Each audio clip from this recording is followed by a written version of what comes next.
Hi friends, today I would like to ask one question from all of you. क्या आपके साथ भी ऐसा होता है कि जब आप अकेले बैठे होते हो, you are able to talk to English to yourself but अगर आप किसी और से बात करते हो इंग्लिश में जिसको आपसे थोड़ी सी ज़्यादा इंग्लिश आती है, उसके सामने आपका कॉन्फिडेंस कम हो जाता है। आपके माइंड में क्वेश्चन का आंसर बाद में आता है जब वो बंदा चला जाता है, लेकिन उसके सामने आप फंबल करते हो, आप हेजिटेट करते हो, आप कुछ बोल नहीं पाते। आपको लगता है कि आप बोल सकते हो, लेकिन आप अपना हाथ नहीं उठाते क्योंकि आपके मन में एक डर होता है कि अगर मैं बोलूँगा तो सामने वाला मेरी गलती पकड़ लेगा।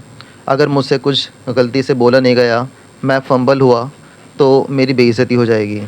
अगर आपके साथ भी ऐसा ही होता है तो ये आज की वीडियो आपके लिए हैं, क्योंकि मैं ये सब एक रियलिटी के बेस पर बताता हूँ। जैसे भी मैंने आपको बताया, ये एक नॉर्मल सी चीज़ है, ये सबके साथ होता है। जब मैंने अपनी कम्युनिकेशन स्किल्स पर वर्क करना स्टार्ट करा था, मेरे साथ भी ऐसा ही होता था। मैं भी बहुत घबराता था। अगर कभी एक ग्रुप में बैठा हुआ था जहाँ लोग इंटरव्यू देते थे या फिर ग्रुप डिस्कशन करते थे, वहाँ मुझे पता होता था कि क्या बोलना है, लेकिन मैं अपना हाथ कभी नहीं उठाता था। मुझे घबराहट सी होती थी और जब मुझे लगता था कि हाथ मैं उठाऊँगा, बोलूँगा, उससे पहले मेरी हार्ट बीट थोड़ी तेज़ हो जाती थी, यानी कि नर्वसनेस से ऐसा मुझे होने लगता था। तो मैं इस फ़ियर से कैसे उभरा, कैसे मैंने अपनी कम्युनिकेशन स्किल्स पर वर्क करा, मैं आपको आज थोड़ा-सा उसके बारे में गाइड करना चाहता हूँ, ताकि आपके अंदर जो फ़ियर है, वो चला जाए और थोड़ा-सा कॉन्फिडेंस डेवलप हो। ताकि बिकॉज़ कॉन्फिडेंस, लोग बोलते हैं आप कॉन्फिडेंस लाओ, कॉन्फिडेंस लाओ। कॉन्फिडेंस आपका अपने आप आ जाएगा। वो कुछ लाने वाली चीज़ नहीं है। कॉन्फिडेंस आपका अपने आप आता है जब भी आपकी जो कमांड है इंग्लिश लैंग्वेज पर, जैसे-जैसे वो बेटर होगी, आप में कॉन्फिडेंस खुद डेवलप होगा। जैसे कि मैं आपको बताता हूँ, अगर आप कोई कार चलाना सीखते हो, तो पहले आप घबराते हो, बहुत धीरे-धीरे चलाते हो, आप में कॉन्फिडेंस होता ही नहीं है। लेकिन इसका मतलब ये नहीं है कि आपको कार चलानी तो आती नहीं है, लेकिन आप अगर अपना कॉन्फिडेंस बढ़ा लोगे, हाँ यार चलो कोई बात नहीं मैं चला लूँगा, और आप फ़ौरन से तेज़ चलाने लगो कार, तो चांसेस एक्सीडेंट के ज़्यादा बन जाएँगे। इसी तरह से अगर आपको इंग्लिश बोलनी नहीं आती और आप सिर्फ अपने कॉन्फिडेंस पे वर्क करोगे कि मेरा कॉन्फिडेंस बढ़ा लूँ, किसी तरह से इंग्लिश बोल लूँ, तो जब भी आप इंग्लिश बोलोगे, आप गलतियाँ करोगे। कॉन्फिडेंस आपका अपने आप आ जाएगा। आपको क्या करना है, सिर्फ इंग्लिश की प्रैक्टिस करनी है, इंग्लिश सीखनी है।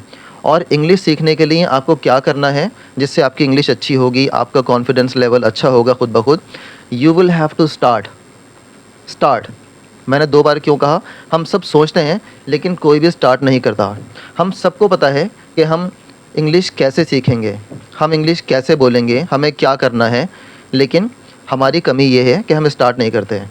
तो सॉरी, मैं आपसे रिक्वेस्ट करूँगा कि आप आज ही से ये स्टार्ट करें, ये डिसीजन लें कि मुझे इंग्लिश सीखनी है, तो मुझे कुछ करना है सीखने के लिए। और करने के लिए सबसे पहले आप कोई टीचर असाइन मत करिए अपने आप को, कोई ट्रेनिंग ना लीजिए, कुछ नहीं करिए।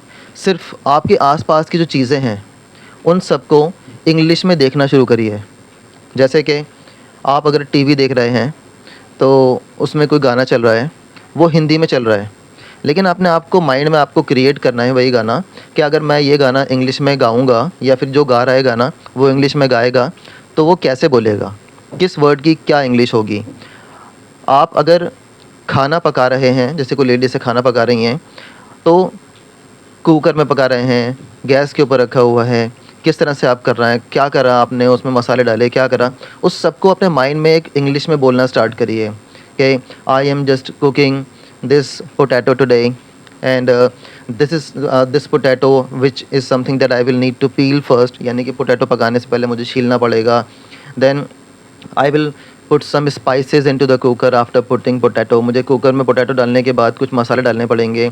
जो भी आप कर रहे हो, अगर नहा रहे हो, नहाते टाइम पर आपका वॉशरूम है, उसमें अंदर क्या-क्या देख रहे हो आप, जैसे कि एक सोप केस रखा हुआ है, there is a bucket, there is a mug, आपको सब कुछ इंग्लिश में अपने माइंड में सोचना पड़ेगा। यानी कि बोलते हैं ना, थोड़ा-सा आपको अपने आप को एक लाइफ़ देनी पड़ेगी, कुछ काम करना पड़ेगा, क्योंकि अभी तक आप सिर्फ़ सोचते हो कि मुझे इंग्लिश सीखनी है, लेकिन आप कुछ कर नहीं रहे। अगर आप, जो मैं आपको बता रहा हूँ, अगर आप समझ पा रहे हो, तो इसको बोलते हैं क्रेज़ीनेस। आपको अपने आप को क्रेज़ी बनाना है इंग्लिश सीखने के लिए, और जिस चीज़ के पीछे आप भागते हो, उस चीज़ में अगर आप उस चीज़ के पीछे भाग रहे हो और सही तरीके से भाग रहे हो। यानी कि अगर आप सोच रहे हो कि मुझे इंग्लिश सीखनी है लेकिन सीख नहीं रहे, तो ये गलत तरीका है। लेकिन सोच रहे हो मुझे इंग्लिश सीखनी है और सीख भी रहे हो, उसको अप्लाई भी कर रहे हो लाइफ में, तो वहाँ आप ज़रूर ग्रो करोगे। आप ग्रो करोगे इंग्लिश स्पीकिंग में। और इंग्लिश एक ऐसी लैंग्वेज है जो आपके लाइफ टाइम काम में आएगी। आपको मॉनेटरी भी हेल्प करेगी। आपकी लाइफ में आपको एक मून लाइट यानी कि सेंटर ऑफ अट्रैक्शन की पोजीशन भी दिलाएगी, क्योंकि इंग्लिश जो बंदा जानता है उसकी लोग वैल्यू करते हैं। अगर आप सिखाते हो और आप इंग्लिश टीचर हो तो आपकी लोग रेस्पेक्ट करते हैं। अगर कुछ लोगों के बीच में आप बैठे हो जिनको इंग्लिश नहीं आती और आप वहाँ एक अच्छे से इंग्लिश बोल पाते हो, then people give you a different kind of respect कि हाँ, बंदे में कुछ है, बंदा इंग्लिश अच्छे से बोल पाता है। सो आज का वीडियो मेरा सिर्फ इसीलिए है, आपको मोटिवेट करने के लिए कि कुछ करो। और कुछ करने के लिए क्या करना पड़ेगा आपको कैसे इंग्लिश स्टार्ट करनी है, उसके लिए अगली वीडियो में बना रहा हूँ। मैं आपको बताऊँगा कि आप पहले क्या सीखो, उसके बाद आपको क्या करना है, उस चीज़ को कैसे अप्लाई करना है अपने लाइफ के अंदर, जिससे आप इंग्लिश सीख पाओगे। तो अगली वीडियो का ज़रूर वेट करना। चैनल को सब्सक्राइब कर लो, लाइक करो, वीडियो को शेयर करो, क्योंकि मैं चाहता हूँ कि आपको इतना स्ट्रगल ना करना पड़े इंग्लिश सीखने के लिए जितने मैंने करा। Thank you so much.